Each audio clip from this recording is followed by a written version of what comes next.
esteemed Ma Saraswati blessing. We proceed with the event. Media has always been important for human communication. Today, Team Evolve is thankful for one of such prominent media platforms, Humans of EV. We have amongst us Dr. Lalit Singh Sir, founder, Humans of EV, the man who made it an emerging media voice for EV and green energy. Now I request Ms. VIDYUT, editor of Humans of EV, for mediating the discussion. Please, ma'am.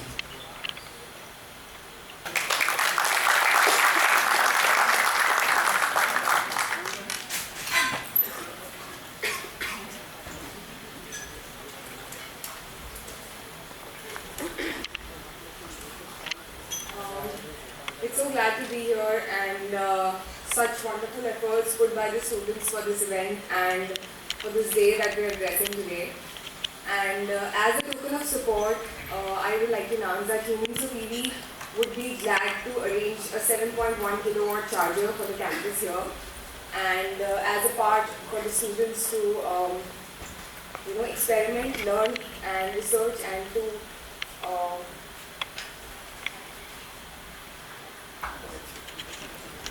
accelerate the adoption towards EVs. Thank you. Editor at Humans of EV. It's a platform that is dedicated to amplifying the voices and the people who are accelerating adoption towards EVs and a sustainable, greener tomorrow for our future generations. Today we are here to address what has been going on in the industry, the real ground level challenges that the end consumer, the policymakers and all the other people involved in the ecosystem are facing. We have an esteemed panel with us today. I'm sure we've all had their introductions. I welcome you all, Mr. Rishi Tandon, Mr. Ranveer Singh and Mr. Chandrasekhar. A very warm welcome. So I think without further ado, let's dive into the discussion. Okay, so Mr. Rishi Tandon, I would like to ask you the first question.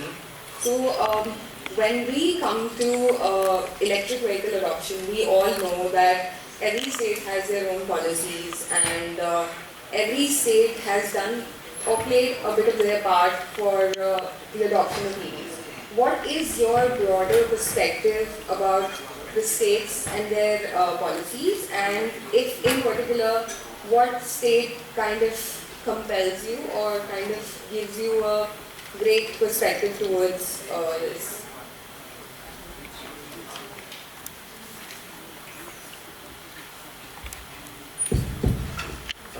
First of all, thanks to the college for inviting us and giving an opportunity to discuss on the very important topic, that is EV adoption. And the states across India, they are publishing their EV policies.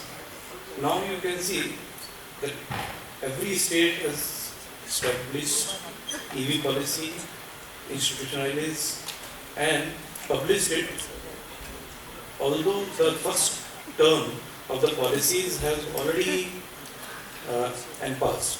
So in fact, if we see the second round of policies that are being published by the notable states like Maharashtra, even the MP, which is a very progressive policy, which was notified in the first week of April. And it is a very progressive policy in terms of adoption of the EVs, and which is in line with the center EV policy or EV adoption directives also. There are few states, and every state is having a flavor of giving incentives and for the adoption of the EVs. For example, we can say in Odisha, they are giving incentives for the adoption of EVs to their government employees in terms of interest subsidy. And in Maharashtra, the same, they have recently published 35,000 vehicles in demand subsidy or rather for the EVs. Similarly, in MP, we say the policy is good. In fact, the first year the road tax exemption is good, and the consistency of the EV policy should be there. So, by and large, we have seen across India, the states are giving, publishing their policy for 4 to 5 years term period, so that the consistency is there, and people who are coming, or the consumers who are coming for the adoption of EVs, they are going for that. In fact, my urge to the MP government will be to extend the incentive period for the beyond the 2026 also, so that the people who are coming for the purchase, they can be more sure of it. In fact, if we see the adoption in some of the states, it has crossed 15%, whereas in MP last year approximately 2,200 or something vehicles EVs were sold. So there is a great scope of selling the vehicles. I am talking about the four-wheelers only in the MP, and we are sure that in the coming months we will see the surge in the adoption of the EVs. Over to you. So, Randhir, I would like to take a follow-up with you on this. You've been at the forefront of developing the policies and the future of EVs in India. So, as Mr. Rishi just mentioned, that he would request certain policies to be extended, subsidies to be extended. Do we see a future where the EV adoption goes on without subsidies, where people actually understand that this kind of brings a lot of cost benefit, other than just utilizing the subsidies? We know that India is a price-sensitive market, right? So EVs comparatively cost more than, but price parity has been reached. What are your opinions on it? Thanks for the question. But before I proceed for this, I want to thank the Evolve team. Amazing work they have done. They have coordinated very, very well. Actually, right time communication. People are committing very, very at the prompt time. Somebody actually called me just half an hour before. Where are you? In the morning, where are you? I think very, very good work they have done. Definitely they need to learn lot many things, but at this stage they have done a very, very good work. Congrats to them. Very nice. Many congratulations to the new students. Coming back to your question, and before that, I would also like to talk about a little bit about the policies, EV policies. So EV policies are two stages. There are two tiers. Tier 1 is at the central level. There is nothing called comprehensive EV policy. It's all initially was the FAME 1 in 2019, then FAME 2, then remodeled FAME 2, then EMPS, and currently it's PM E-Drive. And also PM E-Bus E-Seva. I mean, that's of course we can say it's a spin-off. But in terms of the policy plus incentive, it's the PM E-Drive which drives right now. Now the second tier comes for the states as well as the union territories. 22 states and the union territories have gazette notified the EV policies. Around 5 states and union territories included have released the draft of their policies, and rest others are not working on it. And out of these 22 states, 21 actually gazette notified in the 2023 itself when I was at DP. So that's the current status as of now. He rightly said there are around 4 states whose policies have lived their life, which includes the Karnataka, which includes Maharashtra, which includes even the Gujarat, and of course the MP is one which has been released here. And in fact last month there was a release as well as for the HDVs there was a program with the government of Madhya Pradesh itself in the Winter Hall which has happened. So that way, and of course Delhi, shouldn't I forward. These states, in terms of the validity of the policies, the validity is still there, but the money is not there. One. Second thing is, even if the money is there, it's not in the right bracket. Because 2-wheelers, 3-wheelers, and of course the states are giving the incentive for the 4-wheelers, not the central policy. Central policy doesn't give the incentives for the 4-wheelers at the demand side. Right? Manufacturing side of course there is.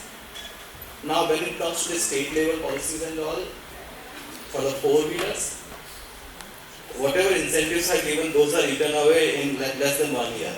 In most of the cases, that's what the scenario is. So from the other bucket, the money is shifted to this bucket. That's what is happening. But states have very limited money. They don't have too much of money. They need almost 80 to 90% of the support from the center. So that's why whenever they are notifying their policy, you will always find a word, FAME 2 approved vehicles. Always. Because they don't have the capability to actually go back and see whether the PMP guidelines, Phased Manufacturing Program guidelines.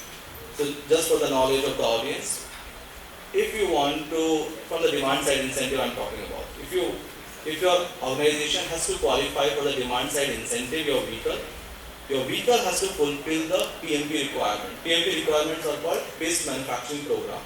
Phased Manufacturing Program enlists each and every component out of, let's say, even let's say within the powertrain, motor, controller, converter, very detailed components. Up to what level minimum components has to be localized, then only you are going to qualify for your vehicles to be included in this incentive program. And that is why not all the vehicles under the PM e-drive are included in this. So that is how the structure and the incentives work. When it comes to the adoption side, 5% is called the inflection point. After 5% in any nature, whether it's the automobile adoption, whether it is in general FMCG or wherever. So if you have to trigger the behavior change, 5% is considered as the inflection point. So that inflection point has reached in the two-wheelers, in the three-wheelers of course. Three-wheelers I am also talking about the L5. L5 category also this particular has reached. Four-wheelers no. I have read somewhere somebody was saying 7.9% adoption, which is not the right number. There are still 4 to 5 RTOs which is not being included as part of this. But overall penetration, it's less than 5%. So the four-wheelers, commercial vehicles, and of course let's not talk about even the HDVs. That is where the inflection point has not reached, and trigger and nudge for this behavioral change is required. Not for the two-wheelers, not for the three-wheelers, including the L5s. And also not for the private public bus services, because enough money has been already been allocated. In the FAME 2, the one which I remodeled, we allocated 40% of total 10,500 crores to only the bus side. And in fact, Tata is the biggest beneficiary of that. So the first tender, 5,450 buses which we did, Tata almost got 90% of that tender. But the parallel is this: out of that, 60 to 70% of the buses have not been delivered. Of course, there are multiple reasons. Back-end infrastructure, because the cost which was quoted included the charging also. So the back-end infrastructure, charging infrastructure, availability of the depots, the parking spaces, even the batteries, the supply chain disruption was there. Now for the motors, you don't have the permanent magnets available at this level. So all those disruptions were there. But overall, if I say the two-wheelers, three-wheelers are set. Four-wheelers, so by the way, how the center thinks, how the Niti Aayog thinks is, we are not pushing for the EV adoption. The idea is very simple, it's a transition which should happen. That means somebody who is buying the ICE vehicle should be buying this. Not that we are pushing the EV should be sold. No, that's not the reason. It has to be the organic shift. It has to be the transition. And that is why no incentive is being given for the four-wheelers at the central level. Except the 7,465 vehicles which are in the shared category. And that money is not being utilized. Nobody actually paid it. That's a little bit from me. We'll talk more about that. So, Mr. Chandrasekhar, to you. So, I understand lithium power is into battery management systems, right? So, let's come down to the everyday users who, now are driving their electric vehicles, let's say for 1,600 kilometers a month, which is fairly more than their ICE vehicles, average car users. So, why do you think that range anxiety still persists among people before trying to, like we spoke about the organic shift, why are people still hesitant about it? Yeah, first thanks for inviting me here. Thanks to the MIT team and the Evolve team. To answer your question, see, there has been a persistent push from the traditional media about the issues related to EVs, and these persist even when it has been technologically solved. Okay, a standard battery will be good for 2 to 3 days of usage if you are an average user. Okay, typically within a city a person will drive 20, 30, 40 kilometers one way, maybe 50, 60 kilometers both ways, right? Not more than that. And in any commercially available vehicle is good enough for that. Okay, so range anxiety is more in the mind, not so much in the product itself. Okay, so if you charge your vehicle, doesn't matter whether it is a two-wheeler, three-wheeler, four-wheeler, it will be good for at least 1 day's worth of travel. Okay, so that is still being talked about. Now, there is a small segment of users who actually want to use their vehicles over a much longer distance, typically outstation driving, right? Now, for that, yes, they need to map out the itinerary and then look at charging points or look at what is the capacity of the vehicle depending on the age of the battery, blah blah. Take this as a fact that if you are using your vehicle within the city, in a typical go to office, work or wherever, it is not going to be a problem. So when we have these battery management systems now in place, how much of extra range does it provide? Okay, so just to take a step back, battery management system is the heart and brain of the battery. Like I said, basically keeps track of all the technical parameters of the battery, individual cell voltages, current being drawn, capacity left, some location parameters, latitude, longitude, some other vehicle details, driver details, etc. So all this information is collected, IoT communication, blah blah blah, all that technology is there. It gets collected almost on a per second basis, and then real-time optimization happens. Now, if it is done very smartly, and if we have a smart microprocessor or microprocessor controller-based BMS, then we will be able to extract additional 8, 10, 12% efficient productivity from the battery. Okay, this is all compared to how it was in a non-smart mode, or you typically get complete cheap Chinese imported batteries along with BMSs. Right? There you cannot configure, you cannot customize. There is no integration with other components. So if a smart BMS is there and it is very well integrated, then you can easily get 8, 10, 12%, and sometimes if it is really bad to begin with, it can be even more than that. But a standard average smart BMS can give you 8 to 10% minimum optimal battery performance over the traditional ones.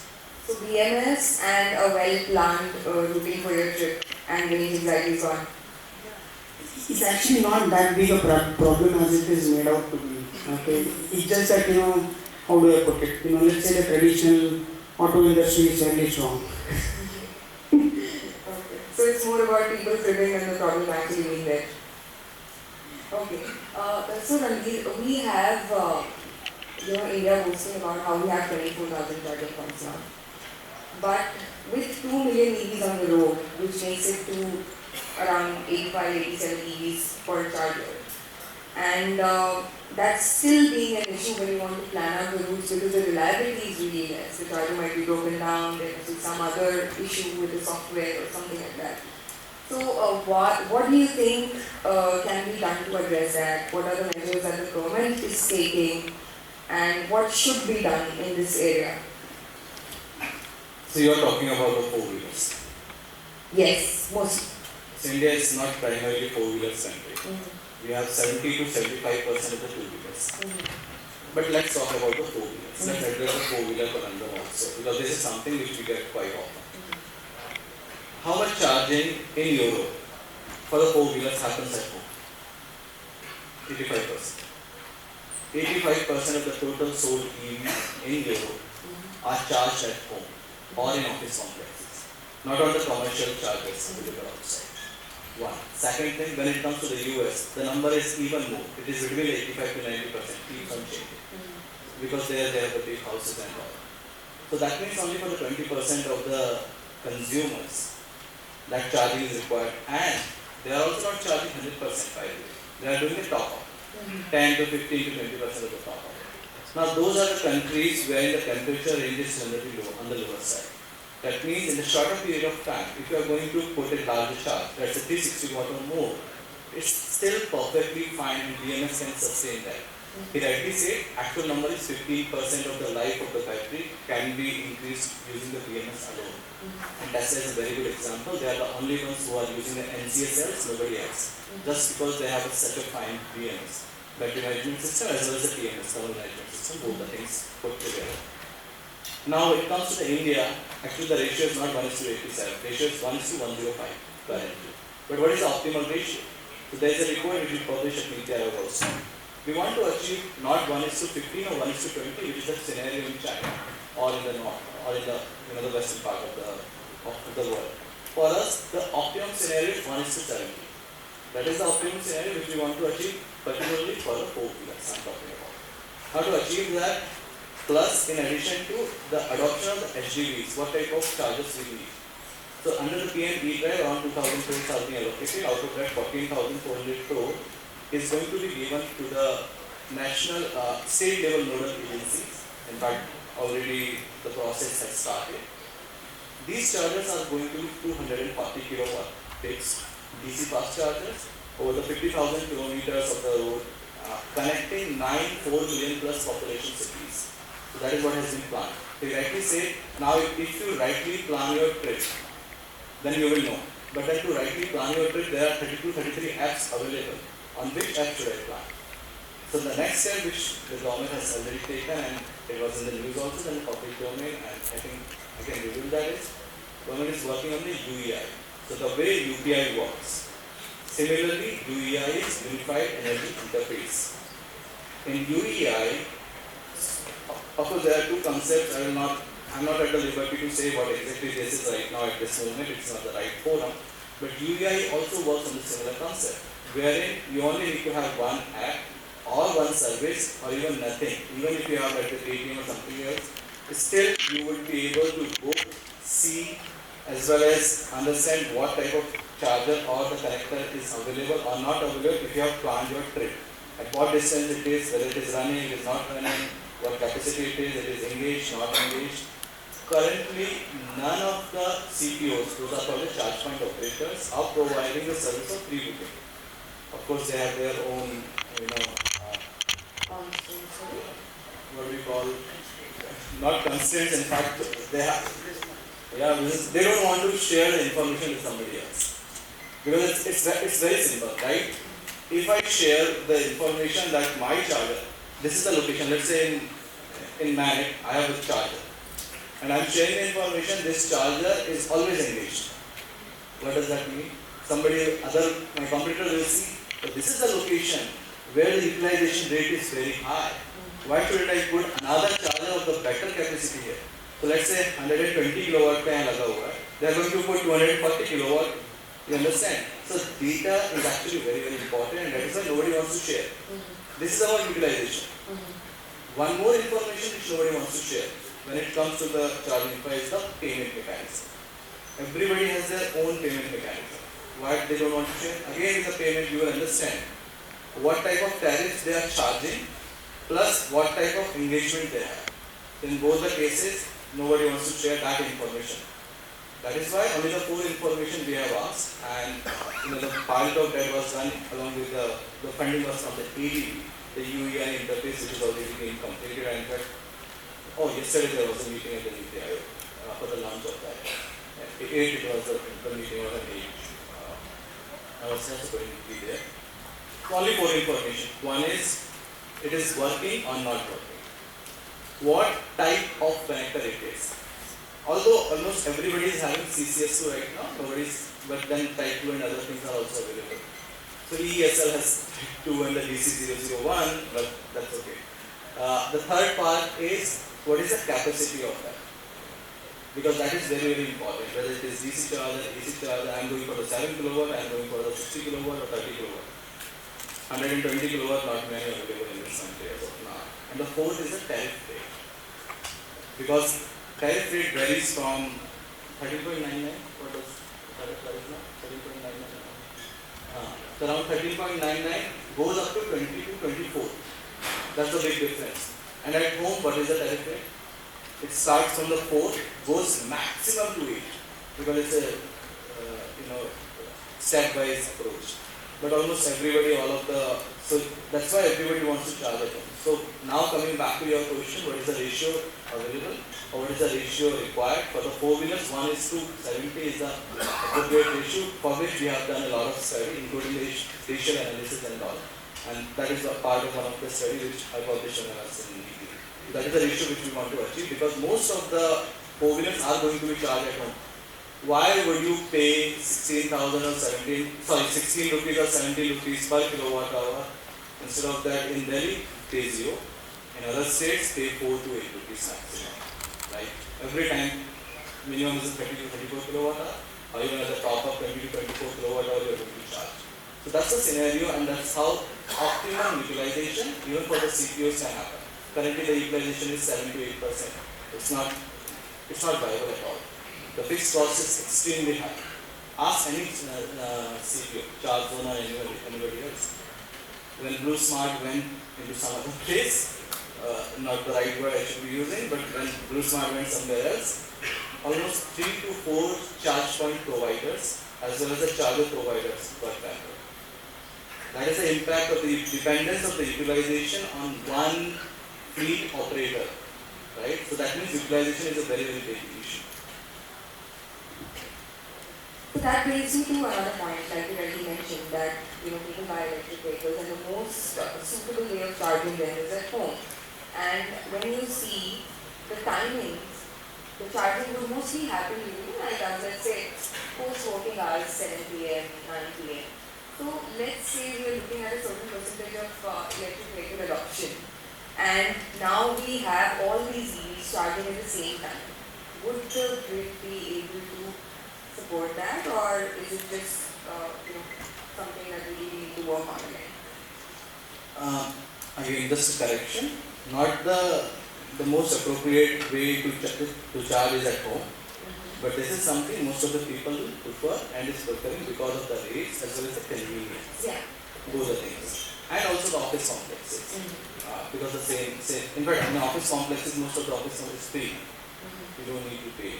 This is the one which I know very, very well. So this is about the charging which is happening. There was another point exactly. You wanted to know the backend infrastructure? No. The grid impact on the grid? Yes. Yeah. Would the grid be able to handle the load? So sometime back with the India Smart Grid Forum, we did a study, ISGF, we did a study. What is the impact going to be when all the vehicles are going to be charged together? That is why, in fact, in India, I don't know how many people are aware, at the commercial level, TOU is already in place.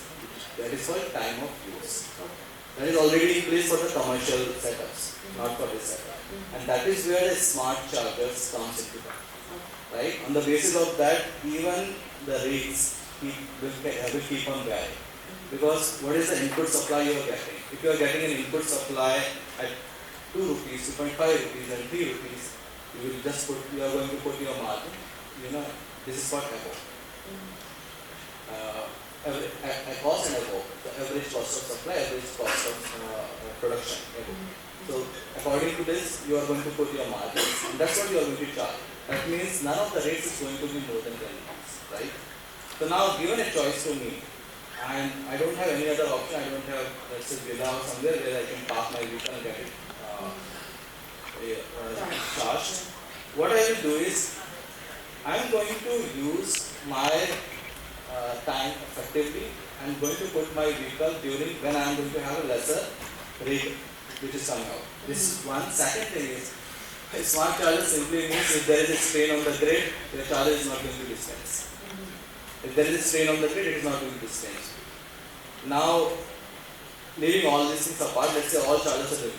Our grid is currently sufficient enough and the capacity is sufficient enough, and there is a study which has been done that for the current adoption for at least next to 5 to 10 years, even 70 to 73 vehicles, that is what we call the thumb rule in the 1 to 2 square kilometer area, those can be charged sufficiently and the transformer capacity is enough as of now.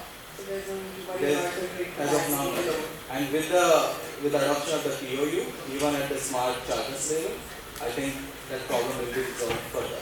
There is no problem first of all. I shouldn't be using the word problem.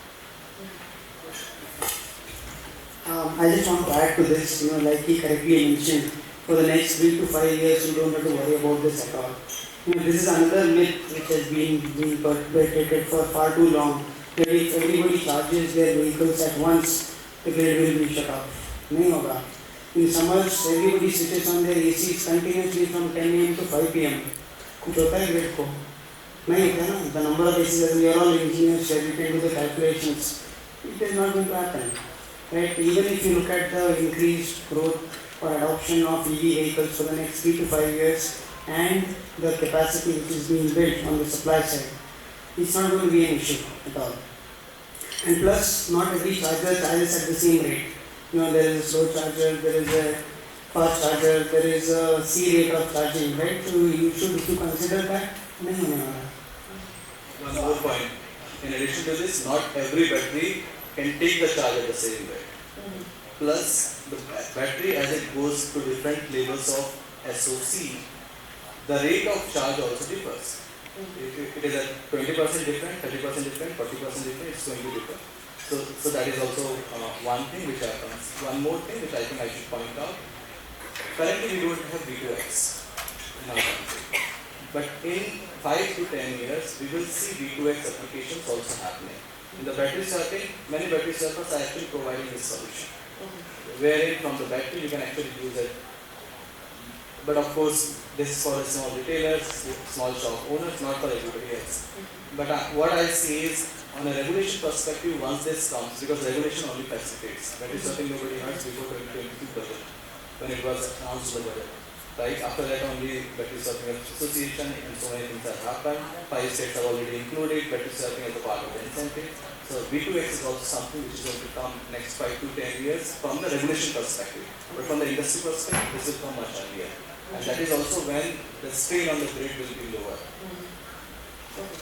So coming to battery swapping, we know that the most of the carbon footprint created by electric vehicles is during the making of the battery. And battery swapping as an option to charging kind of multiplies it, because then every vehicle would require 2 batteries, because they swap one, they put one back into the station. So how do you think this model works, or what future does it have? Because as for the fleet operators, you see that it's a very, very convenient option, no downtime at all. You just swap the battery and you go away. And whereas in charging would bring them some downtime, even if they use fast chargers or anything like that, it will still have some downtime.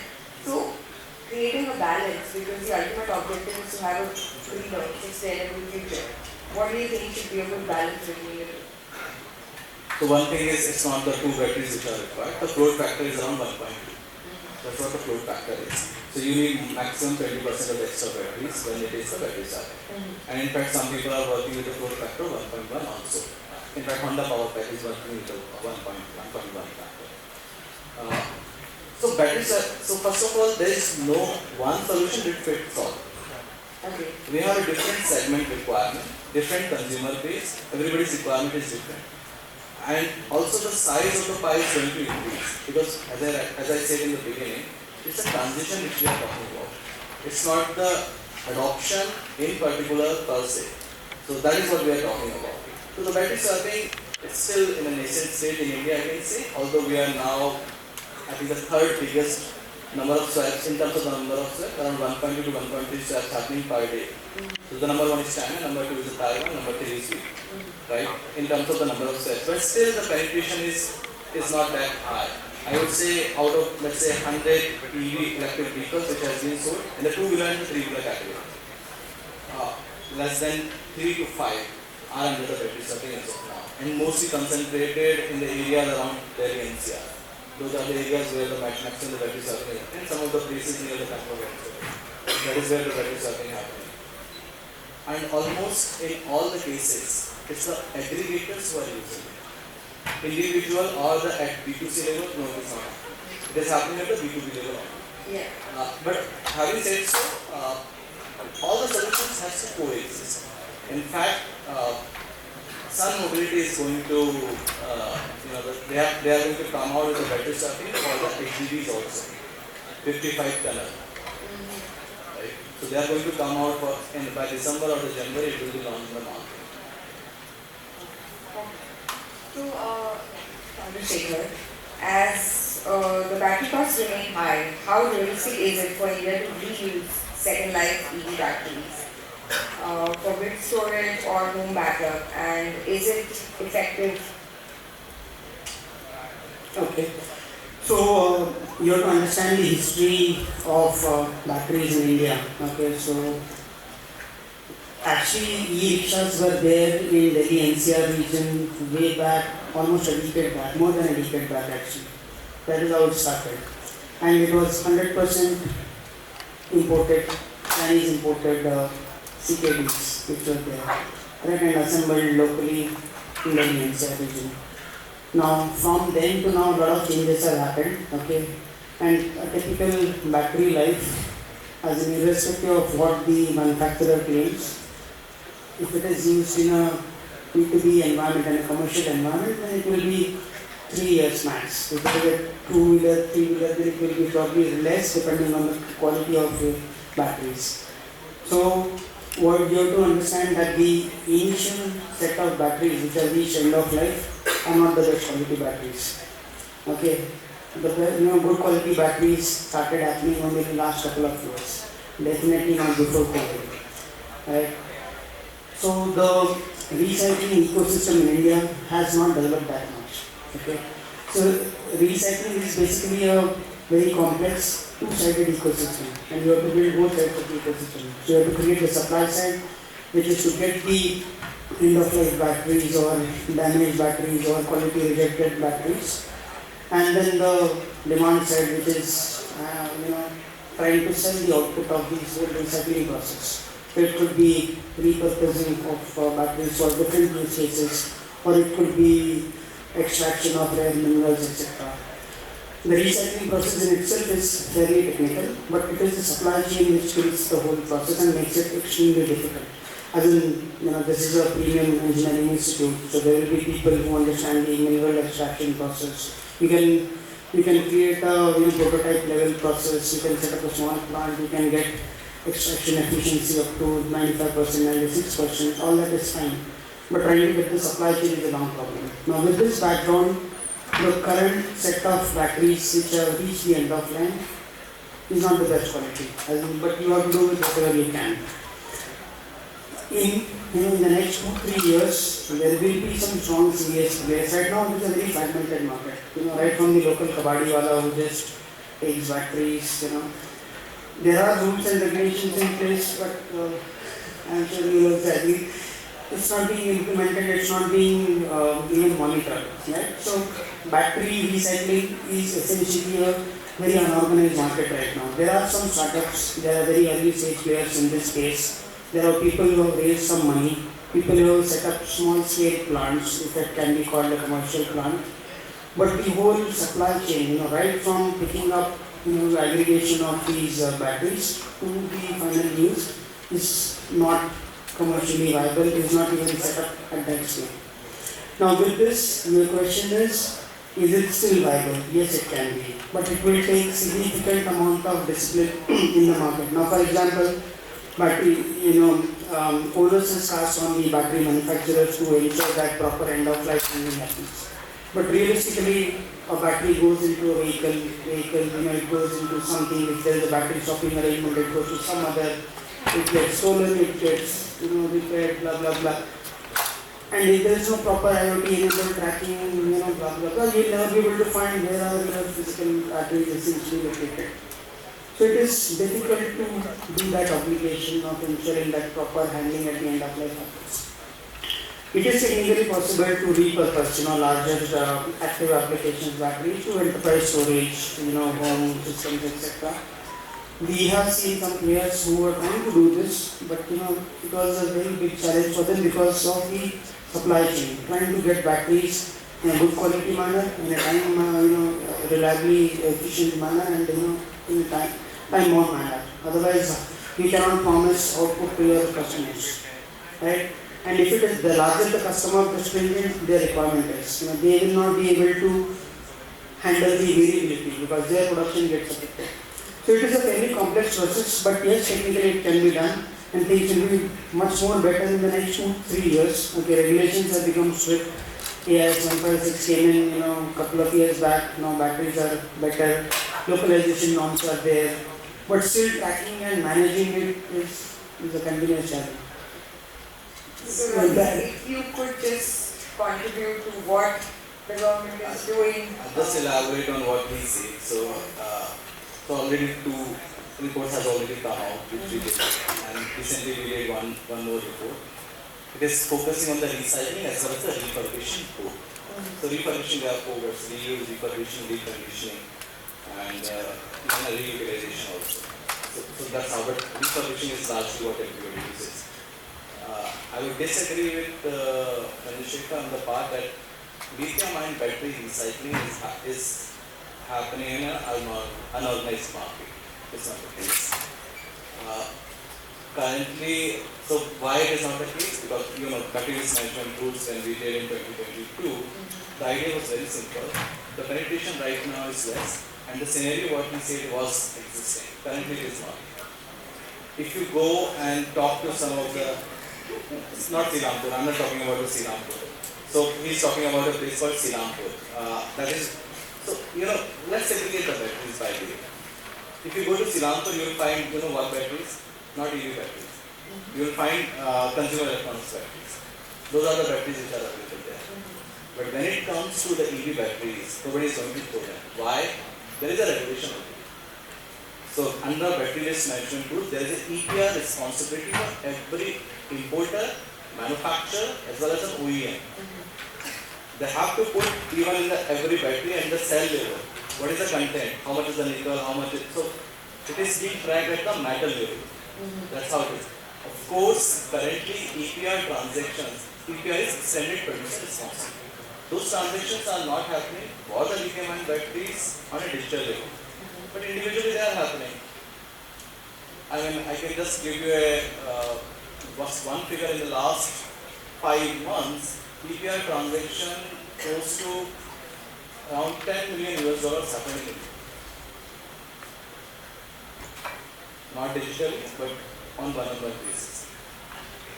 And that way he's correct because he said only within 3 to 4 years the batteries are already dying. And this number actually shows this. But the EPR responsibility is there on the OEM channel, and that is why they are purchasing it from the recyclers. Now when it comes to the availability of the batteries, almost all the recyclers, they are doing up to the black mass by the way. So when you do the lithium-ion battery recycling, there are 3 stages. Stage number 1 is you go up to the black mass. Stage number 2 is you go up to the salts. Salts can be of industrial grade or the battery grade. And the stage 3, which nobody is there in India, is a PCAM, precursor to the cathode active material, which nobody is doing as of now in India. So actually, we did a project to setting up 2 of the biggest recycling facilities in this country. Both of them up to the black mass level, and they are doing really good. But they are running 6 days a week. Ideally, it should be running 7 days a week. Why? Because of the unavailability of the batteries. Right? So that means, and how they are fulfilling that requirement? To the Silampur. That is why, because in those batteries, the nickel content is very high. And nickel content is high, so at LME index, that's how everybody gives the prices. You get the higher price. Some of you might need to go and search what I'm talking about, why I did talk about the LME index, why the nickel content is higher, why these particular types of batteries are being preferred. We don't have that much time as of now. So that is what the scenario is. So that means the recycling and the refurb, and most of them are making money out of the refurbishing. And total batteries coming to them, 30 to 35% are refurbishable. That means they are paying higher price to them, and these batteries are not at the battery level, in fact at the cell level. That's the right word. So not at the battery level, but at the cell level. Currently it is being sold in most of the cases to the unorganized market, but in some cases also it goes to the applications like UPS, even for the e-rickshaws, it's going. Wherever the remaining battery life is around 80% of research, and it's happening in most of the cases. I can actually name the companies who are doing this. Lyco is doing this, Vitex is doing this, Noam is doing it, Yanti is doing it, and Vision Mechatronics is doing it. These are some of the companies I'm just telling you. Vision Mechatronics has done it for the LG, and was showcased to the PM also in the last half of the edition. Okay, so Mr. Rishi, now we have the new GST rates. So EVs are at 5%, while luxury ICE cars are taxed at 40%. So does this big tax advantage actually push institutional buyers towards EVs all the more? If you ask me, 5% is for the last 4-5 years, and this is actually helping to reduce the cost of the vehicle and adoption. And government is very supportive on this, and I think it will be there for some. Yeah, I think he is the best person. No, that 5% was done when you were telling me. Okay.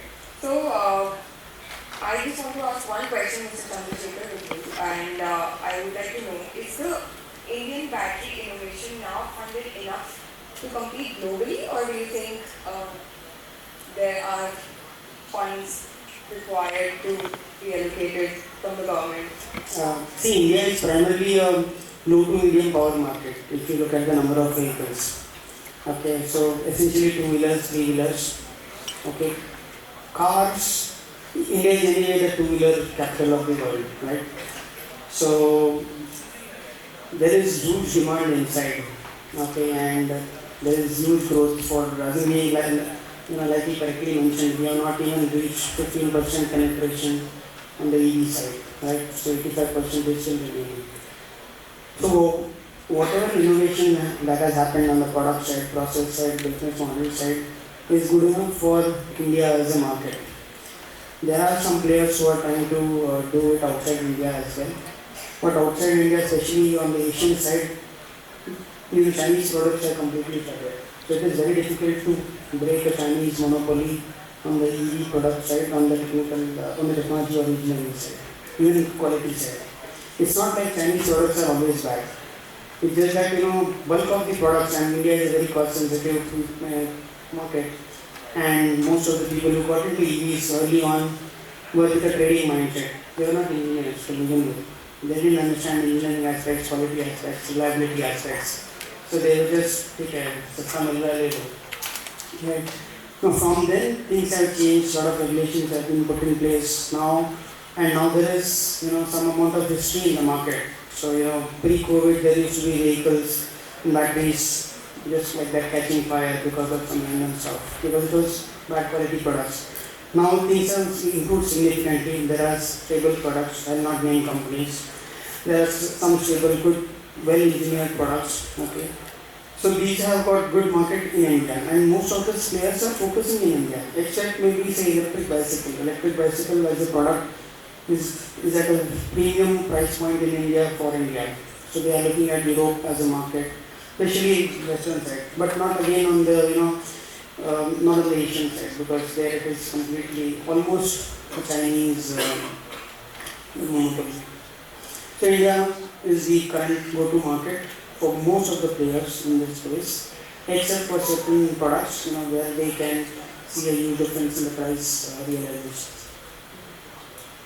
Okay, so Ranveer, we're looking at 20% EV adoption by 2040, and that's a gap of 5 years from where we stand right now.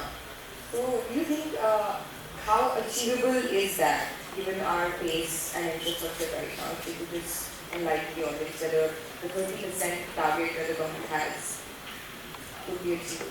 There is no written target of 30% first of all. It is always a vision. There is no written target.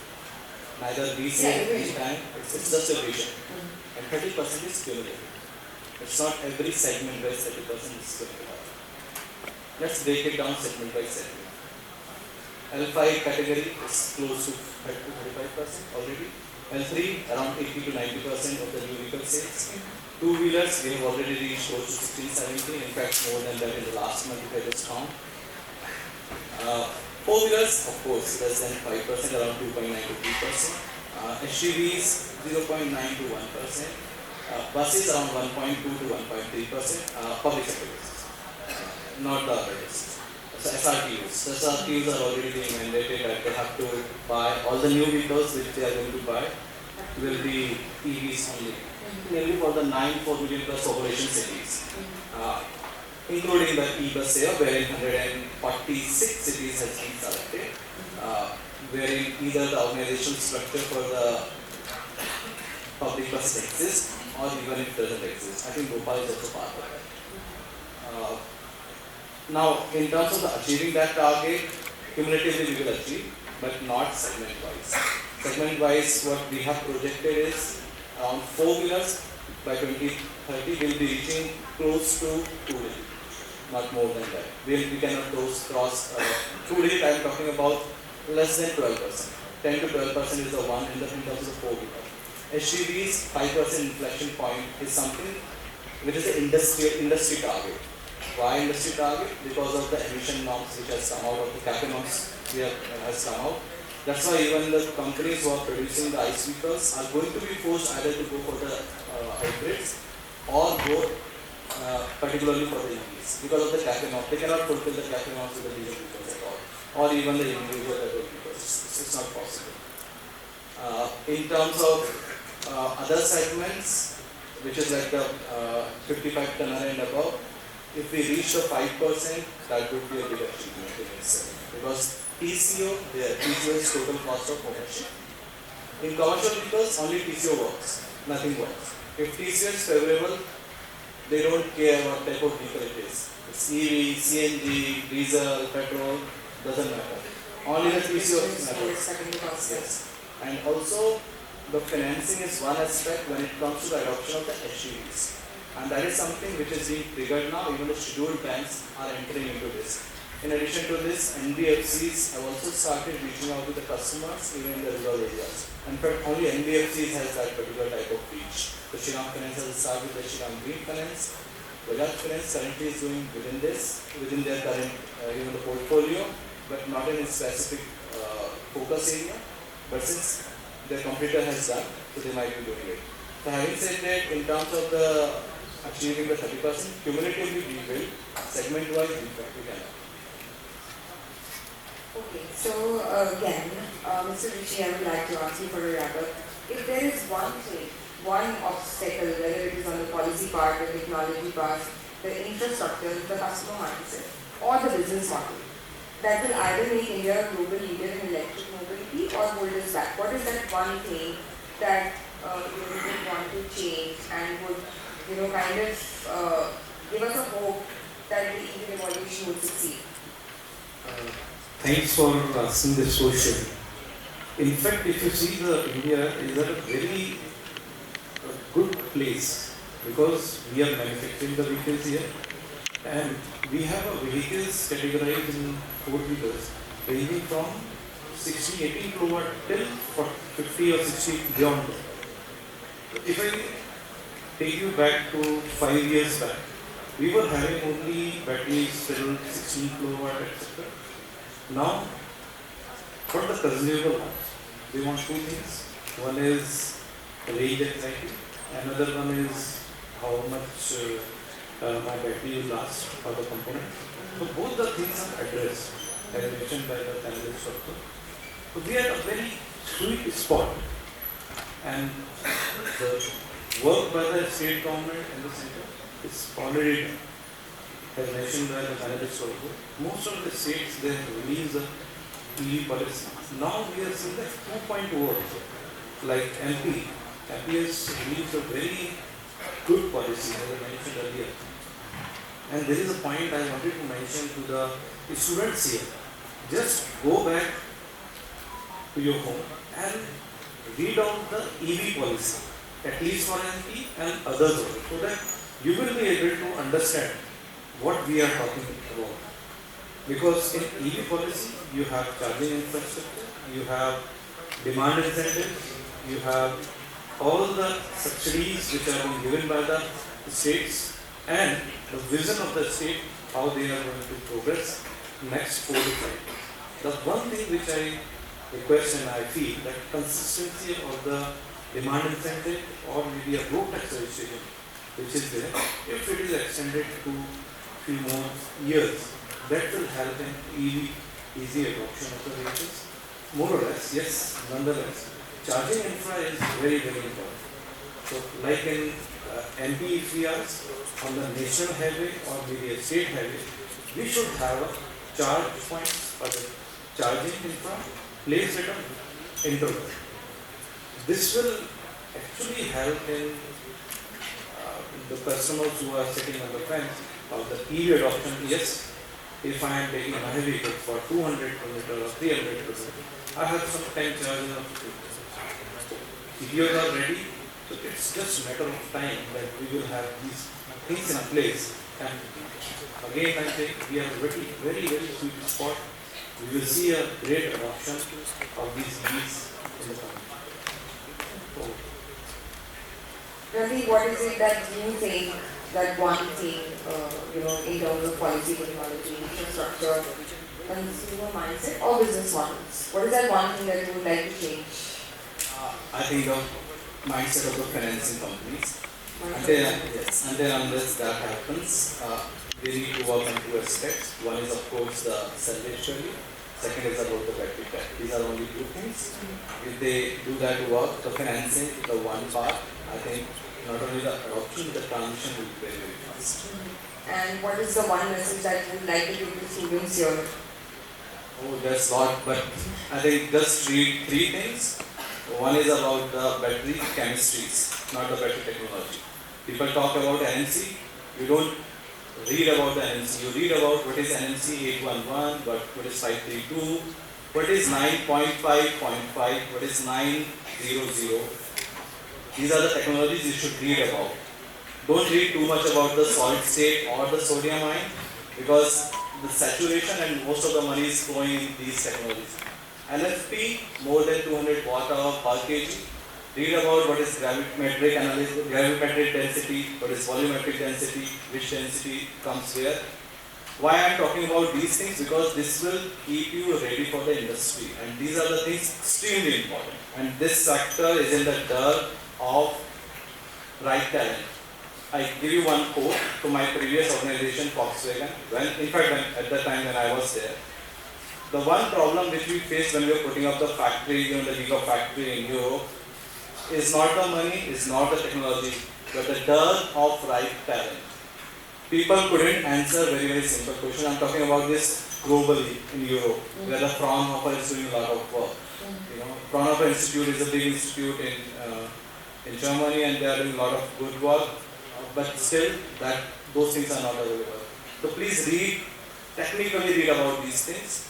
Also read what other type of business model exists. So business model in terms of the starting, in terms of the leasing, in terms of hybrid models, where the fixed battery and other batteries are there. So read about those things, extremely, extremely important. Over to you, Mr. Chandrasekhar. Again, what is that one change that you would like to see, and what is the message that you would like to give to the students here? Yeah, like Randeep mentioned, we need good technical people in the industry. My biggest problem is hiring good electronics engineers. I mean, they can't do embedded coding properly. They don't understand power electronics. I'm sure the same will be the scenario for good material scientists, good chemical engineers who can understand all of this instrumentation guys. And these days it has become a fashion for engineers to get into non-core jobs, right? I have seen good electronics engineers transition from power electronics to doing digital marketing. I mean, it might have worked financially for them, but people lose good engineering talent. And if you are looking at EV as a consumer product, then please try to understand the technology behind it. We are all engineers here. Don't get swayed by some VC funded, long haired, kurta pajama clad guy giving some yarn on Independence Day. That is not how businesses are made. You need to have good solid products on the ground, backed by good quality technology, good quality engineering, and of course customer service on the ground. So like he rightly mentioned, understanding the engineering behind it, specifications, etc. But also, if you are a consumer, be very demanding about the quality. Don't get swayed by marketing. Okay, great. Thank you so much to all the panelists for making this discussion, very enlightening for the students as well as all the people present here. A very big thank you to the students again for arranging this. I hope you guys had a great session and learned a lot of things here. Thank you.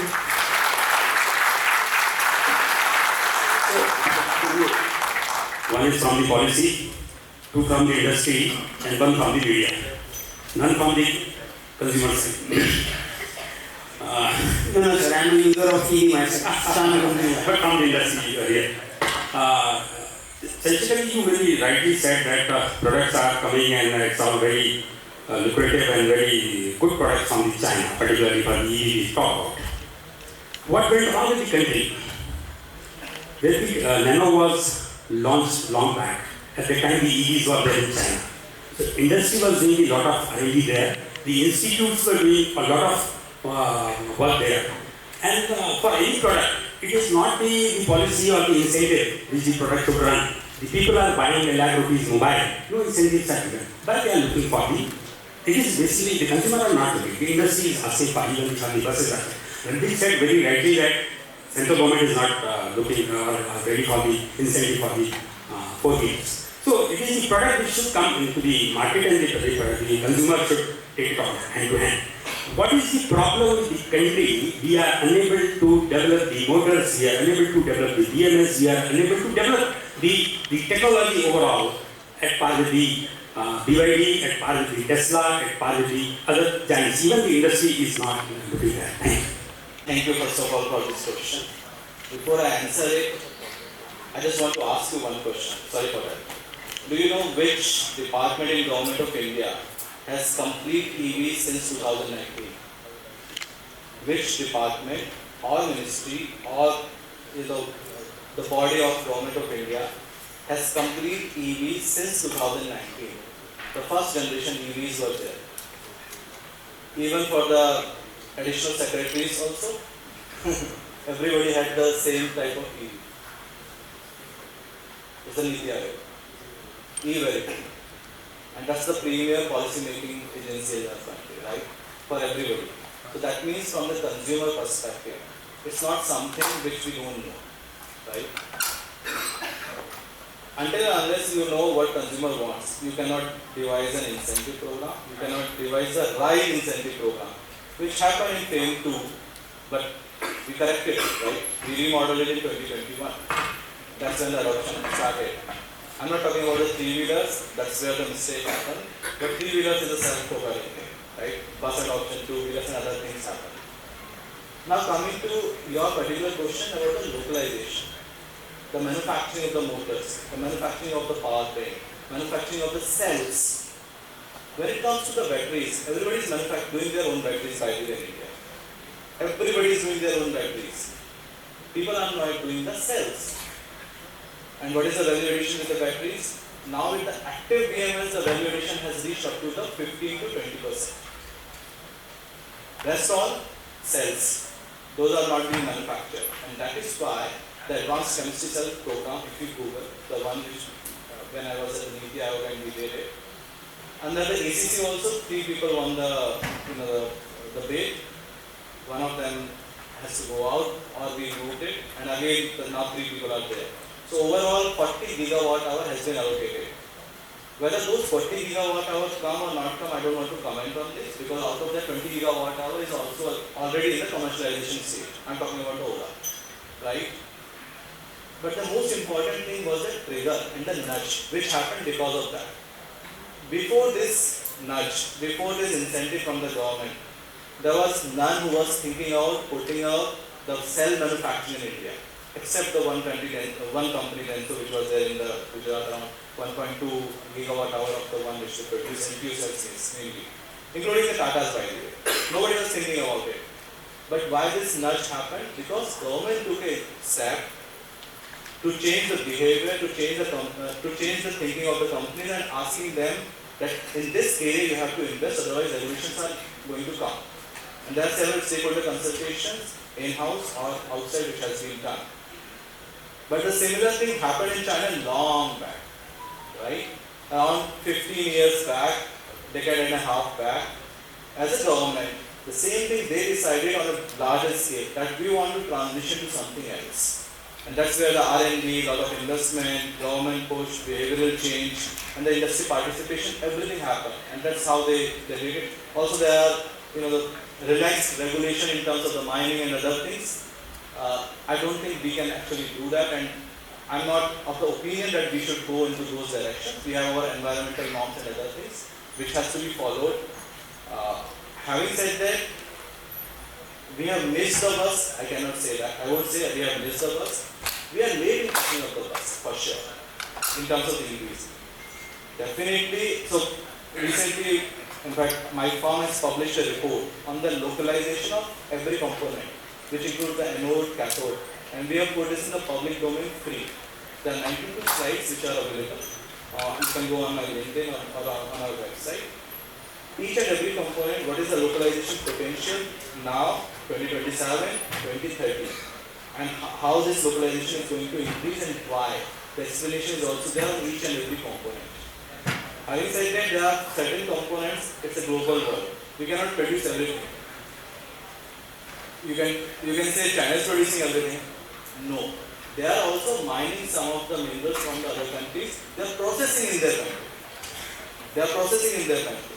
So they are not producing everything, but of course their supply chain is closely linked, which nobody else has this, the heads up, or so to say, head start. That's the right word. And they have 15 years of head start from that perspective. We are catching up, but definitely it will take a lot of time. At least a decade is something which I think. And in terms of the battery technology and the cell technology,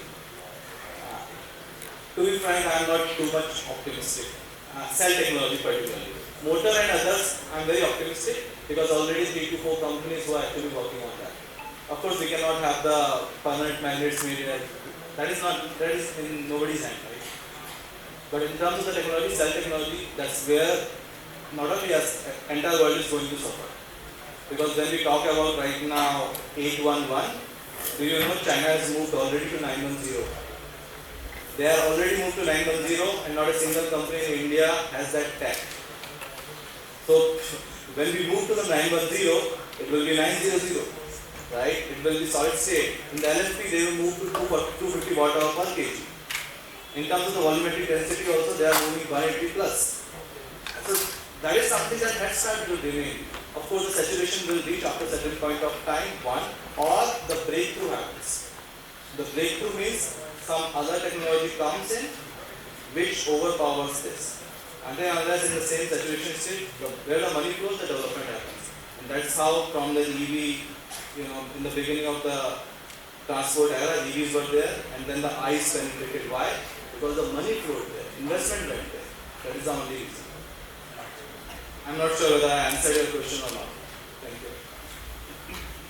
I would like to add to that, some parts, most of the parts he answered correctly and covered it completely.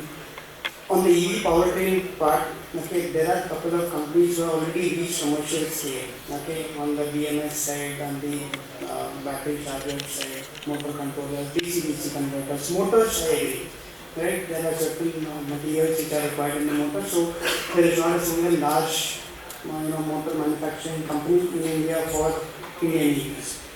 The cell part, like he mentioned, that creating a cell company from scratch requires 2 to 3 years and at least $500 million, and it cannot be done without government support, even for the large multi-billion-dollar companies in India. 600 to 700 crores per gigawatt hour. The minimum scale you need for the cell manufacturing is 7 gigawatt hour. Of course, it has changed. 3 years back when we launched the ACC, it was 5 gigawatt hour. Now it is 7 gigawatt hour. That is the fixed cost. And we need the working capital of 30 to 35% for that. So it's a huge money which we need. Yes, so nobody has even ventured into this, right? As in all the bright minds in the countries who are doing postdoctoral research will publish patents and say yes, this is viable, let's do it. But commercial viability is not that. Supply chain is stronger than most people imagine it to be, right? Supply chain constraints. So it is, but it will happen sometime, right? But we don't know, and I agree. See, lithium mines have been found in Jammu and Kashmir, right? But it will be at least 5 to 7 years, if not longer, because it has to be first ascertained, assayed, the percentage, purity, blah blah blah, whole lots of things. In order to get approvals from some 23 ministries, you will know. And then it will take such a long amount of time, right? By which time probably the battery chemistry on a commercial viability scale could change. So this is a very, very long drawn process, and like he mentioned, China is at least 1.5 to 2 decades ahead because they started early. That's it. So I have one question. What are the main challenges to mass EV adoption in India currently?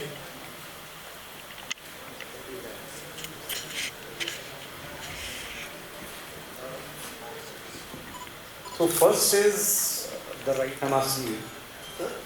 Have you taken a test ride of any EVs, electric vehicles? No. So that's the answer. So you need to experience the EV, right? Once you experience the EV, the difference is clear. and the cost is approximately near to ice, or maybe once you drive the EVs, you will fall in love with EVs, right?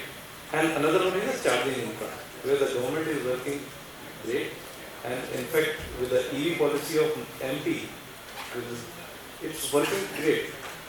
And you will see in some time that you will find the chargers across the maybe national highway, state highway, and adoption of the EVs will be there. Because as mentioned earlier, also you cannot force to adopt EV. It should come from the within. Yes, this product is good, and I have a product ranging from the 17-18 kilowatt till 60-65 kilowatt. So depending on your daily travel or kind of travel you want, you have a bucket of EVs. You choose the one and you move. Thank you. Just a question, how many of you use EVs? So 5 people in this audience of maybe, I don't know, 200.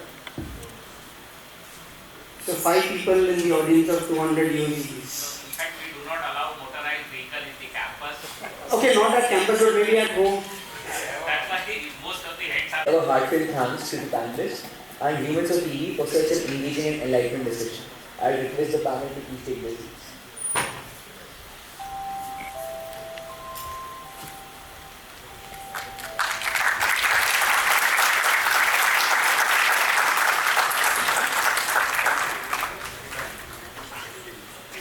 I ask Dr. Shalini Jain sir, the director in charge, to please welcome sir with his sapling.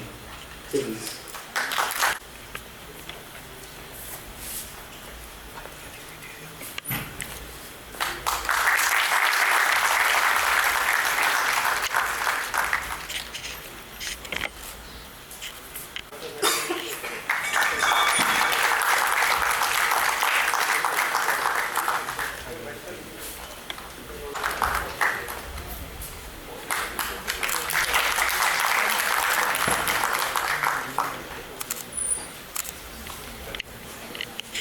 Shri Nilesh Pune sir, Nagar Nigam Commissioner Katni. I ask Dr. Professor to please welcome.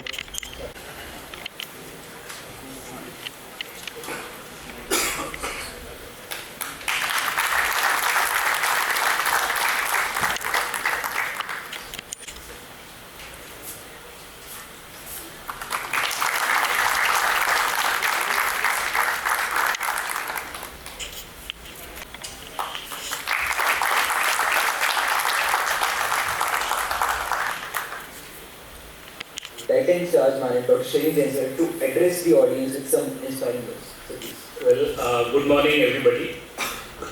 In fact, before in charge Director Manit or Dean Student Welfare, I wish to introduce myself as the faculty advisor of Evolve. So I request all of you to please give a big round of applause for the team Evolve.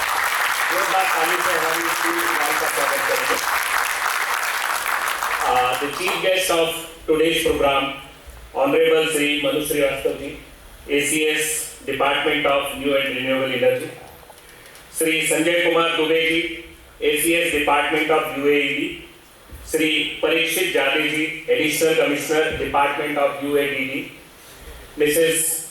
Sikha Poras Narwal, Joint Director, Department of UAED, other dignitaries on the dais, our panelists, Sri Ravindra Singh ji, Sri Rishi Tandon ji, and Sri Chandrasekhar Bhide ji, invited guests, deans, head of the departments, faculty members, and dear students. I welcome you all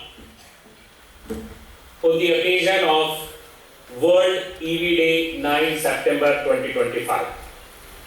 I extend my sincere thanks to Honorable ACS sir and the entire team for extending the necessary support for organizing this particular event. Around 2 years back, September 2023, when I joined back after completing my tenure as Director's Line, I saw a few students having zeal in their mind, enthusiasm to do something in the field of electric vehicle. Somehow our Director Sir, Professor K.K. Shukla ji, has connected them with me, and the club Evolve was founded. The meaning of club Evolve, the Evolve is the future generation of vehicles, electric vehicles. So now electric vehicle on road has become a reality as on date, but the objective of Evolve is not only to work on road vehicle, but in addition to that, vehicles in space, vehicles in air, vehicles underwater, and many more. The team Evolve in 2 years has reached to this particular stage. A month back, they came to a proposal, sir. 9 September, World EV Day. Last year, we have simply celebrated circulating the flags and messages on WhatsApp. This time, we wish to do something even big. And this idea was launched.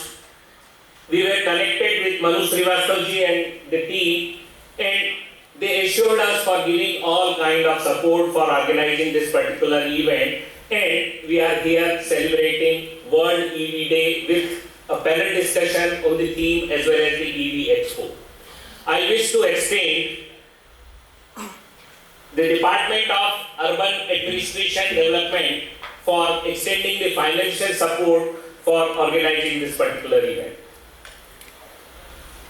In fact, there were many questions in the mind the panelist has very well addressed, starting from the cost of the EV, which is little higher side, recent reduction in the tax, as well as the manufacturing, as well as maturity of the technology will definitely bring it down. Battery swapping, extraction of minerals, impact on grid, and many more, they are already answered, and I believe that we must have tried and attempt to eliminate the barrier in the use of EV. In fact, our research scholars are here and they must have extracted many more research problems to work upon. This was an attempt to bring academia, industry, and of course, the government institutions, policy-making bodies to bring on a particular platform, which I consider to be a big success for the team Evolve. I request once again, एक बार जोरदार तालियां पूरी Evolve team के लिए. This is how basically we are extending our support to the student community who are having zeal and enthusiasm to do for the future generation. And our guidance will basically motivate them with the support of industries as well as policy makers. I request the interested partners to please come forward with providing us the real life problems on which our research scholars, BTech and MTech students can work in terms of real output. I do remember around 2013 when one of my research scholars has started working in the field of EV. In fact, we have tried to approach Mahindra. At that time, they were planning to launch the Reva model. Unfortunately, there is a gap between academia and industry, and we could not succeed in that attempt. Research scholars have an aim to earn the degree, and of course, somewhere, somehow, we lack on giving the real output. But I believe in last 10 years, enough opportunities and environment has been created. We have developed a center of excellence in the field of electric vehicle, and very soon, with the support of our alumni, we are going to procure some new research equipment worth around 3 crore. I wish to extend the thanks to Professor Rajput sir for connecting us with the alumni for development of this center of excellence. Once again, I congratulate the entire organizing team, all the participants, and extend my thanks to government organizations, bodies for extending the support and making this event happen. Thank you very much, sir. Jai Hind, Jai Bharat. Thanks a lot, sir. Those were some wise words. Well, with all this electric vehicle talk, I now feel like electricity is in the air. So, continuing this, up next, I take the pleasure of calling the guest of honor, Shri Parishad Zade sir, Additional Commissioner, Department of Urban Administration and Development, to give us a speech. आज world EV day पे आयोजित इस conference में उपस्थित आदरणीय नमस्कार director in charge, उपस्थित मेरे साथी शेर सिंह, निदेशक जी, इंडस्ट्री के जो पार्टनर्स यहाँ पे आज ईवी वर्कशॉप में आए हैं, जो स्टूडेंट्स आए हैं, कुछ एल्यूमिनीज प्रोफेसर भी बैठे हुए दो दिन मैं जानता हूँ, सभी को मेरा नमस्कार। इस वर्कशॉप के लिए जब मैनिट ने हमें अप्रोच किया था तो we were in the process of formulating the EV policy guidelines. तो हमारे कमिश्नर सर ने हमें बताया था कि क्योंकि हमारा मैंडेट है, हमारे विभाग का मैंडेट है, तो we should support this initiative which is organized by MANIT. तो मैं मध्य प्रदेश शासन ईवी के परिप्रेक्ष्य में क्या काम कर रहा है, उसमें क्या जो आगामी 5 सालों में उसकी क्या पॉलिसी रहेगी, इस पर थोड़ा सा आपका ध्यान आकर्षित करना चाहूँगा। जैसा कि पहले डिस्कशन में बताया गया कि हमारा जो ट्रांसपोर्ट सेक्टर है, हमारा जो व्हीकल सेक्टर है, एक अभी ट्रांजिशन के मोड से गुजर रहा है एंड ईवी वहाँ पे एक बहुत ही इम्पोर्टेंट पार्ट प्ले करता है। जब हमारी फर्स्ट पॉलिसी ईवी पॉलिसी जब आई थी मध्य प्रदेश 2018 में फर्स्ट टाइम आई थी policy, it was expired last year only. तो इन 5 सालों में जो हमारा CAGR of growth for Madhya Pradesh EV vehicles was around 88%। It was somewhere मतलब जो हमारे विकसित स्टेट्स हम मानते हैं महाराष्ट्र, गुजरात, उन्हीं के लाइन पे था, but it was people driven. तो इसमें सरकार का जस्ट एक उन्होंने इंसेंटिव दिया था कि आपका जो इसमें मोटर व्हीकल टैक्स था वो एग्जेम्प्टेड था। बट जैसे अभी स्टूडेंट्स से भी क्वेश्चन पूछे थे कि हमें ईवी का एडॉप्शन कैसे बढ़ाना है, this question was asked in senior secretary panel also. तो सबसे पहला जो जवाब आया वो वही था कि आपको चार्जिंग इंफ्रास्ट्रक्चर पे काफ़ी काम करना पड़ेगा। तो चार्जिंग इंफ्रास्ट्रक्चर को मध्य प्रदेश की ईवी पॉलिसी जो हमने फरवरी में रिलीज की है, अभी आपने उल्लेख भी किया था, इस पर काफ़ी ध्यान दिया गया। It has many capital incentives for small, medium, large as well as battery service station. मतलब 1.5 लाख से लेकर 10 लाख तक की कैपिटल सब्सिडी मध्य प्रदेश शासन की ओर से ऐसे ट्रांसपोर्ट ऑपरेटर जो यहाँ पे मध्य प्रदेश में आपके चार्जिंग स्टेशन लगाएंगे, उनके लिए गवर्नमेंट की तरफ से एक सिंगल प्लेटफॉर्म फॉर मतलब ईज ऑफ डूइंग बिजनेस से जब आप बात करते हैं तो एक MP ईवी तरंग पोर्टल शासन द्वारा डेवलप किया गया है।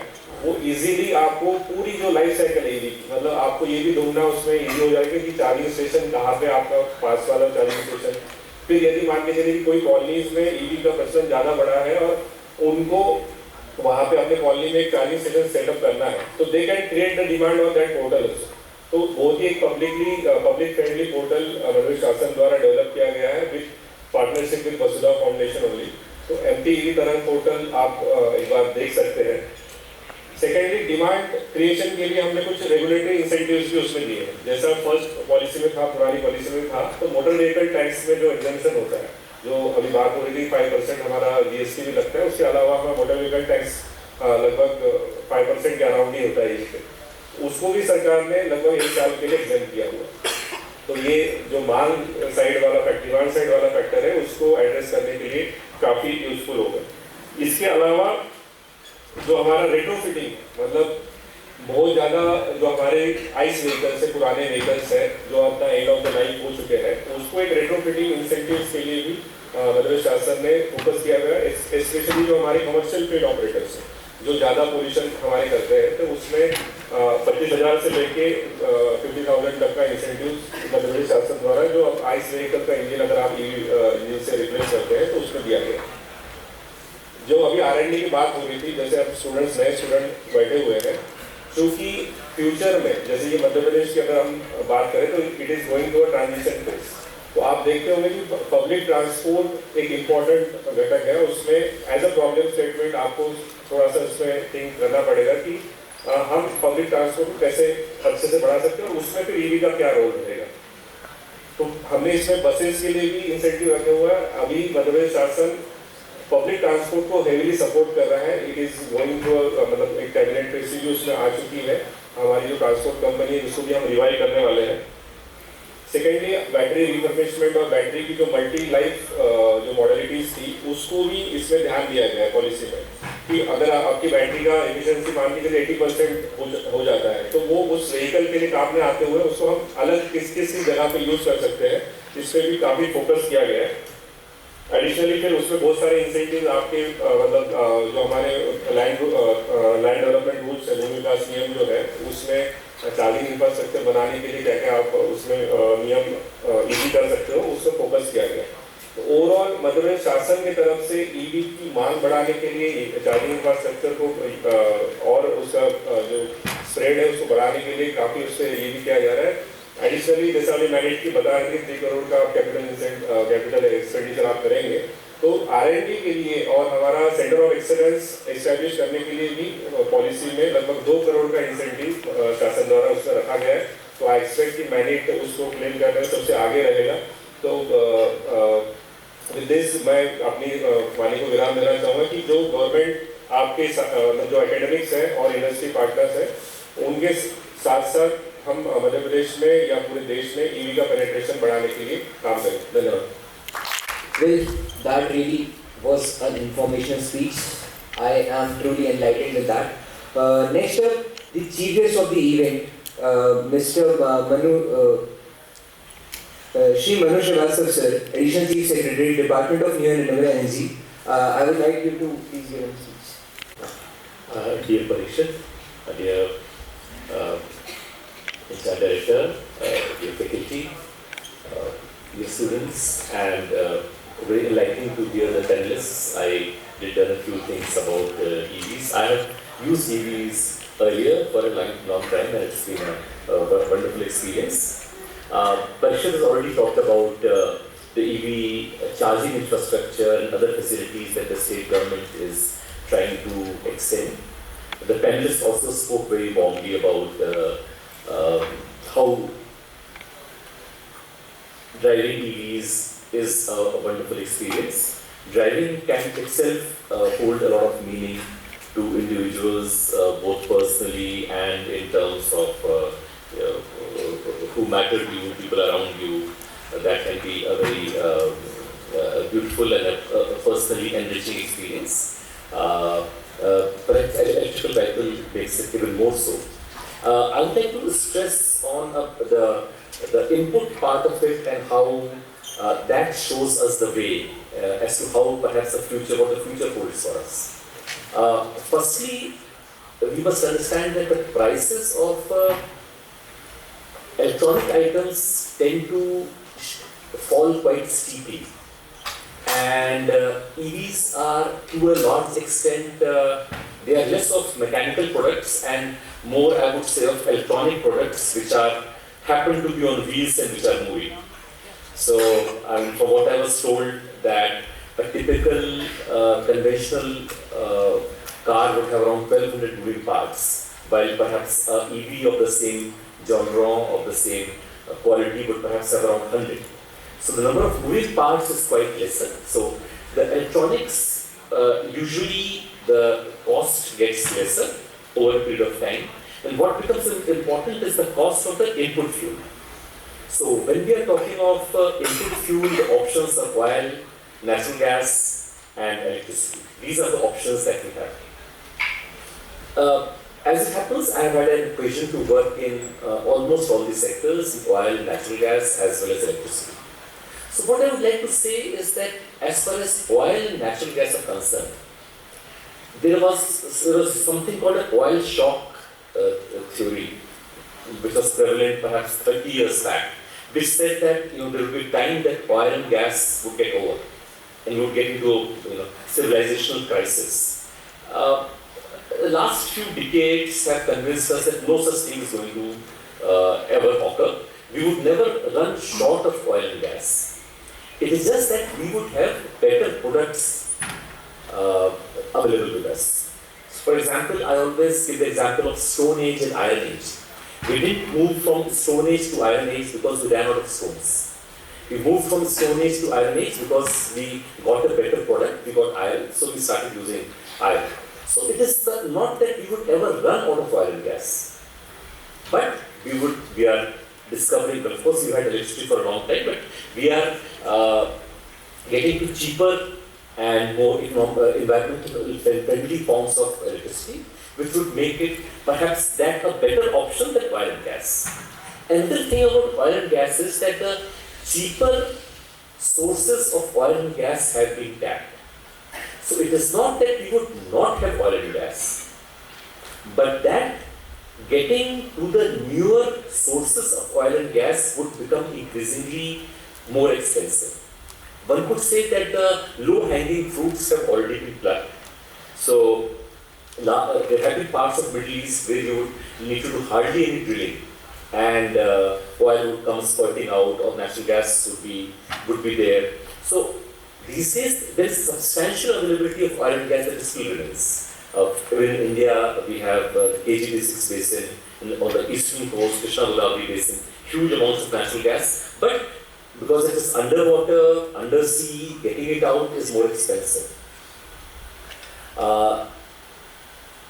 As far as oil distribution infrastructure is concerned, we have got petrol pumps and all that almost all over the country. So the distribution is not a challenge. But when it comes to natural gas, I think there is a lot of learning that we could have. India has a very limited natural gas infrastructure. It is largely in Gujarat, and there is something called a HBJ pipeline, Hazira Jagdishpur pipeline. It's limited to certain parts of the country. We do not have a very extensive natural gas infrastructure as well. Though I have myself been a great protagonist of natural gas earlier, and I have been a part of the natural gas industry, but sometimes I feel that natural gas is something like the pagers that India thankfully never had. You could have invested hugely in pagers, but by the time India got to the stage that we would be using pagers, we moved to mobiles. So we sort of bypassed the stage of using pagers. Natural gas could be perhaps that. I do not know whether we should have a very extensive expansion of natural gas infrastructure that we are undertaking almost throughout the country, because electricity is increasingly getting cheaper than natural gas. India's availability of natural gas is very limited. We are importing large amounts of natural gas, and it's proving to be more expensive than electricity. So that having been said, it would perhaps make sense to focus on electricity as the major source of energy. And if it is electricity that is being used as a major source of energy, then perhaps that is an added justification, added reason for why we should be promoting electric vehicles rather than vehicles running on oil or natural gas. Natural gas, the focus on natural gas as far as use of vehicles is concerned in India, it started largely with an environmental reason. So there was an MC Mehta, famous MC Mehta judgment of the Supreme Court, which said that in Delhi you would use only natural gas-based vehicles, and that is how Indraprasth Gas Limited was set up in New Delhi, and that is how in this something called Taj Magnesium Zone natural gas is being used, etc. But I suppose EVs is an even cleaner source than electric vehicles, and there is no reason as a nation to be giving that much focus to natural gas. There is another version which is quite prevalent in India, that is LPG, which is again quite technologically quite an aberration. I mean, what is LPG but propane and butane? Now, to use propane and butane to cook chapatis is criminal. I mean, we should be using propane and butane to make petrochemicals rather than, so the use of LPG throughout the country, and I think we started some Ujjwala or some of the scheme like this, trying to encourage people to buy LPG is on a national basis not a very wise policy.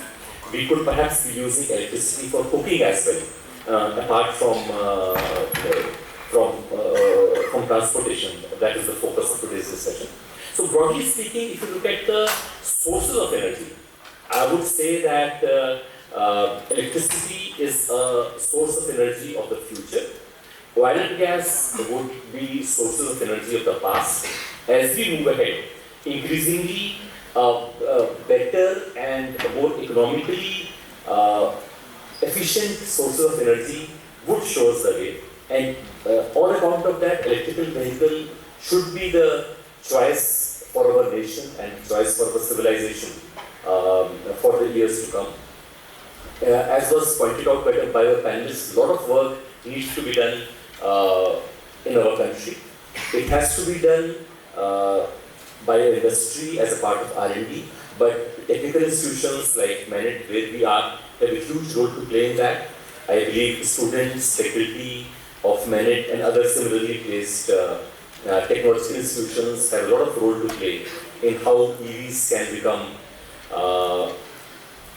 more economical in the country, how the usage can be increased, and how the lag that we suffer compared to China, we can somehow make up for that.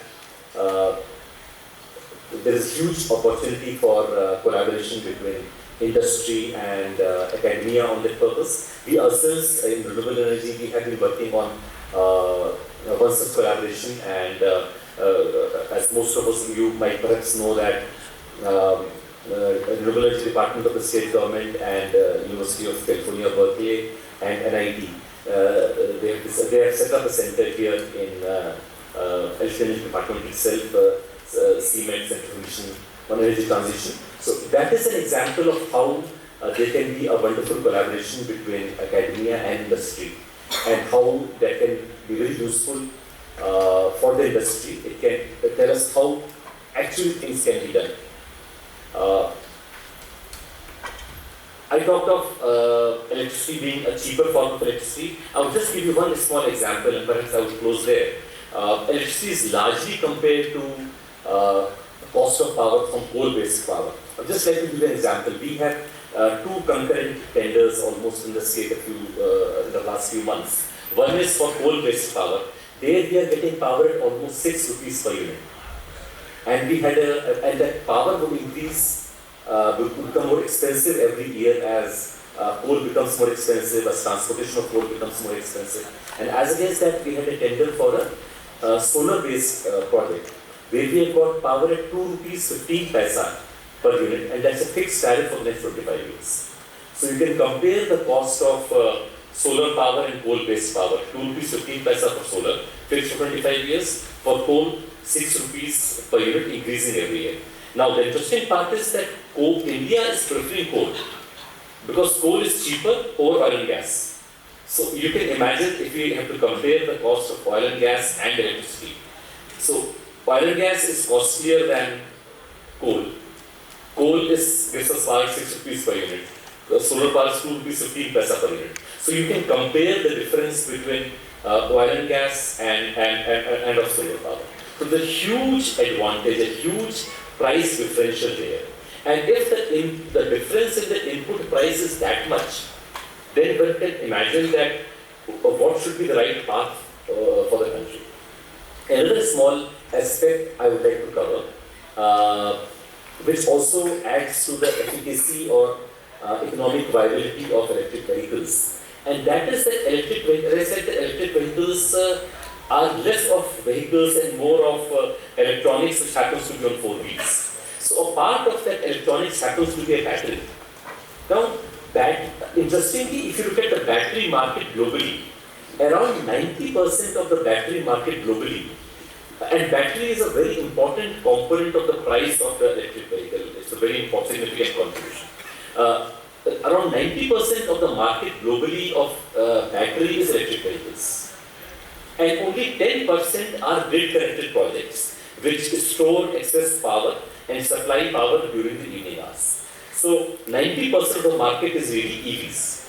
Now, if we can use batteries to store power at grid level, we are setting up a big project in Morena, wherein we are having 880 megawatt hour of battery.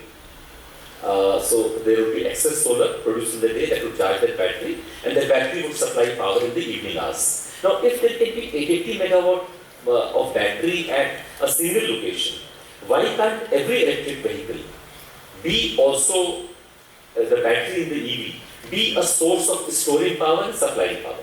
So there can be a very interesting market scenario, a very interesting business case of EVs, wherein they can be charged excessively.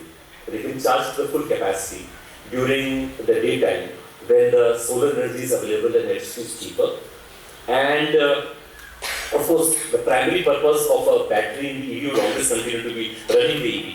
But if there is any excess energy that is available in the battery, that can be used to discharge into the system. And the EV owner can earn money from discharging into the system in the non-solar hours. So you can be charging in the solar hours and discharging in the non-solar hours. So there is a lot of focus on decentralized energy sources in the last few years. The center, the CMET, that has been set up in MANIT in collaboration with NRD and Berkeley is also concentrating on decentralized energy. So this can also be a very interesting method of decentralized storage, not of generation but of decentralized storage, because any energy that's a decentralized level has far more value than energy that is injected from a big source. So if we can have solar plants on top of houses, on top of MANIT also has a solar plant on top of its some departments. So if we can have solar generation on houses, on buildings, we can also have storage at a decentralized level. So this could also be a very interesting business case, which helps energy sector in terms of providing large amounts of storage without any capex investment. It also can be a business case for EVs, because that could make them more economically viable and increase the viability. So if one of the panelists asked, and perhaps there were 5 hands raised, saying that they use EVs, but perhaps if there is another question asked, how many want to use EVs, then perhaps I would hope that almost all of you would be those people who would be interested in EVs. And I said that vehicles and cars are always personally very close to people who sit in those, or people who share experiences, people who are close to you, who are with you. Perhaps EVs would provide a very beautiful method, because it ties up, it marries a personal experience of driving a vehicle with energy transition. This is a very core part of what we do, and that should be a mission that should be driving us. And wishing the best to the organizers of the ball, to the young children who had come to me wanting to sponsor this, and to the faculty of MANIT who have supported this program. Thank you so much for inviting me. Thanks a lot. Team Evolve would like to extend their thanks to all the panelists and chief guests present here.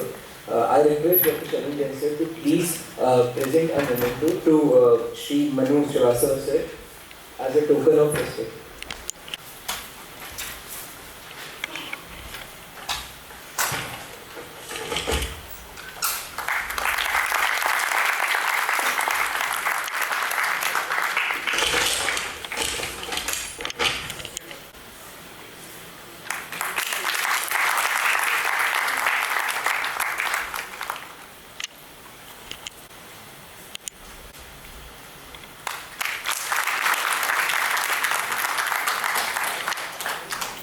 Someone speaks and present a memento.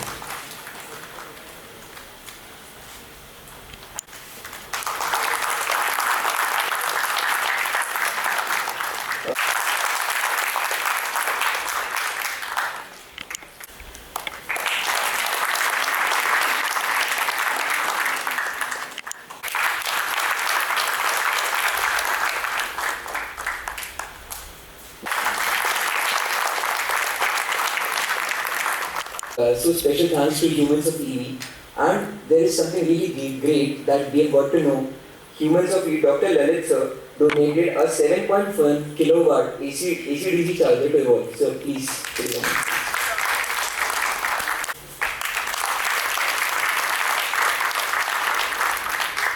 On behalf of Humans of EV, we are gifting, not donating. This is not a place to donate, it is a place to give, where the budding engineers are coming up. So we are gifting you a 7.1 kilowatt charger to just to play आप अपने center of excellence में लगाइए और उसे खुद खेलिए. Thank you. Announcement from Mr. Balaji Padmanabhan sir. So please, could you come please? I am representing an institution called International Federation of Electric Vehicle Association. Today being an app day for us, we have today started the EV Maharani from Delhi. This will be at 21,000 kilometers in 100 days with a target of 1 crore tree plantations. And we hope to be completing this journey by 13 December of this year. The purpose of this journey is to accumulate all the experiences of various states and explain to various stakeholders as to what has been the experience while actually driving to all the 28 states. There was a small change in our route plan because of the monsoon conditions in the north. So we are will be going towards Rajasthan, and between 16 to 18 we will be in Indore and Bhopal. And definitely this is a place where we will be visiting, charge ourselves also. And before I just will take 2 minutes to share my experience. The name VIDYUT, the energy that we could see today, passing from the 3 stages: the experienced, the experiencer, and to be experienced. So we have got senior members here who have mastered the subject, who have seen the evolution, who are guiding the team that is working on the current evolution, or rather revolution in technology. And we will also be seeing the future entrepreneurs, future leaders, the world leaders that this institution has always been producing and will keep producing.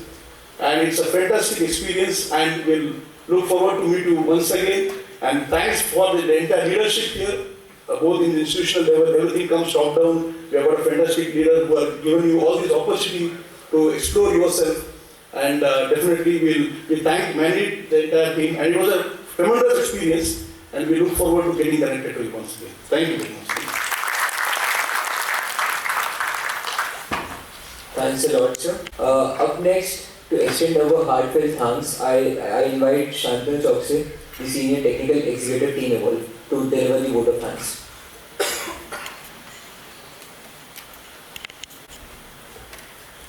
नवो नित्यं नूतनं यत् सृजनं भवति जगति तेनेव दीप्यते लोको विज्ञान विकासिनी।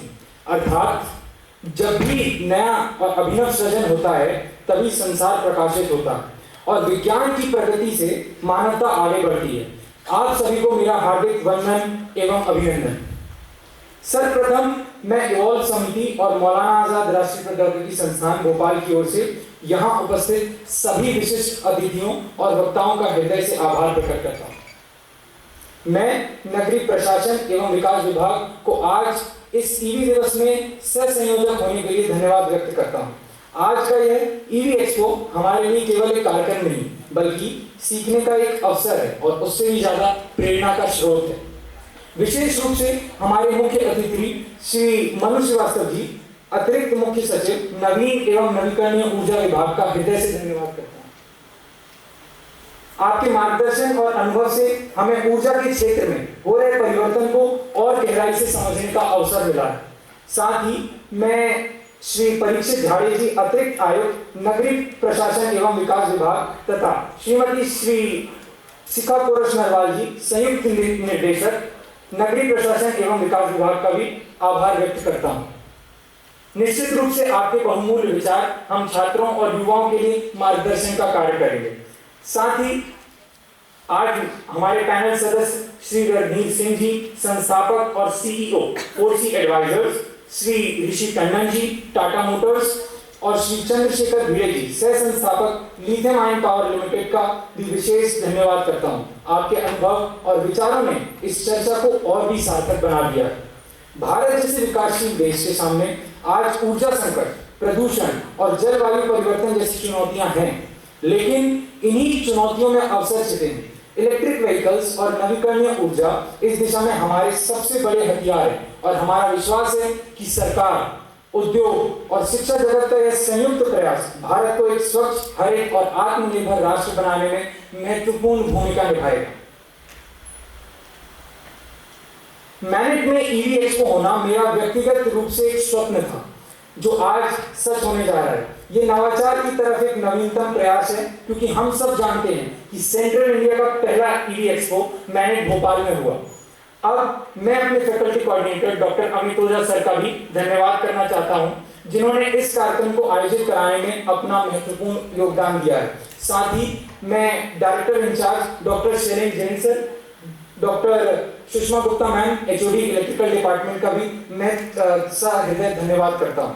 मुझे विश्वास है कि आज हम सब मिलकर यह संकल्प लेंगे कि भारत को एक स्वच्छ, हरित और विकसित राष्ट्र बनाएंगे। जैसा कि अक्सर कहा जाता है कि भविष्य उनका है जो आज इसके लिए तैयारी करते हैं। आप सभी का एक बार पुनः सहृदय धन्यवाद। जय Hind. I would request all the dignitaries, we will move towards the inauguration of EV Expo. Electric vehicles have been arranged outside. We would be moving together.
कल हमको ये जो है कॉस्ट कम पड़ गई और उसको चले गए थे सब समावरी इमरजेंसी। लक्ष्य आशुतोष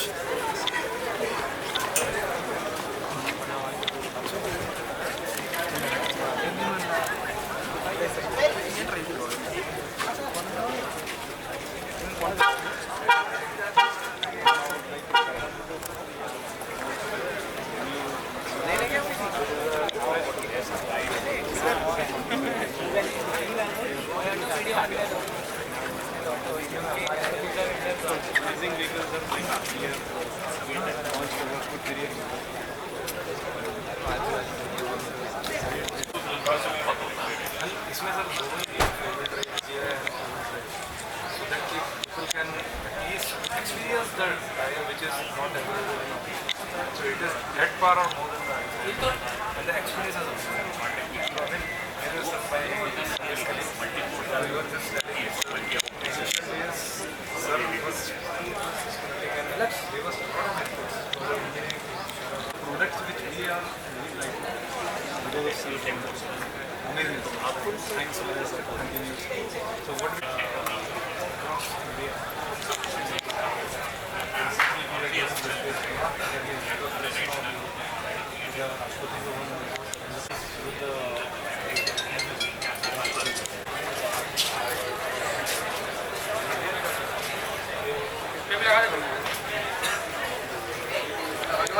कैंपस में हमने EV चलाए थे, यू हैव 50 सीटर है, बट 10-12-5-7 लोगों के लिए वो ठीक है। मैं कनेक्ट करूँगा और रिसर्च प्रॉब्लम के लिए भी मोस्ट प्लेस है। Most welcome. एक आदमी और टीम बुला लो यदि आसपास दिख रही।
सेम ही आ गई।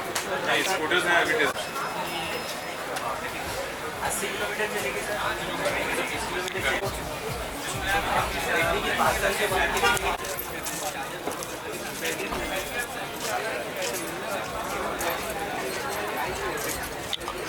अरे कुछ नहीं है दीदी, आओ चलो। अरे आओ आराम से।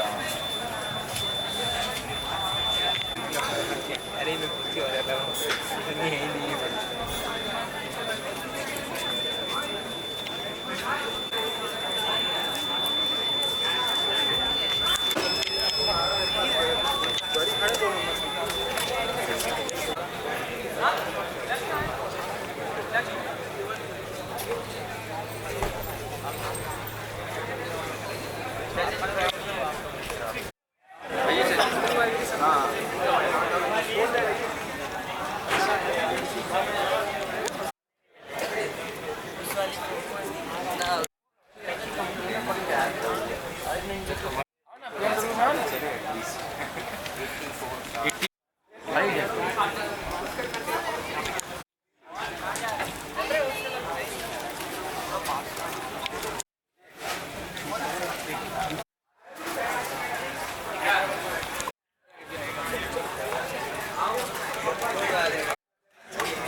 Your drone is made, your sketch is nice, but if you could have at one practical point that if we launches our drone on a high altitude and we do have a back wing as well as a main wing. So using the back wing and main wing, you can also glide that with normal steam without using any propeller, which would be practical and Before we move on to the next presentation, I would like to inform to all the teams that you have to wrap up your presentation in 10 minutes followed by a question.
for. So now coming on to the concept design of e-motor drone. First, starting with concept design of HED Sudarshan field. Our design field and issue are two different planes or two different drones in the field. As I mentioned, as I showed before, there are two drones before. So the protected drones have different names. One is HED Khanda and one is HED issue. So we have taken the names with the reference of Ma Durga. It's the there are two well-known weapons of Ma Durga. So we have taken the response to our reference from there, as they are, we all know that they are very destructive and so now moving on to assessment. So I'm going to talk about the HED Trinetra. So talking about the fleet that we are explaining, Trinetra is all about the homogeneous hybrid electric system, which is the payload of gasolite, RGB and thermal gasolite multiple sensors. These are the representation of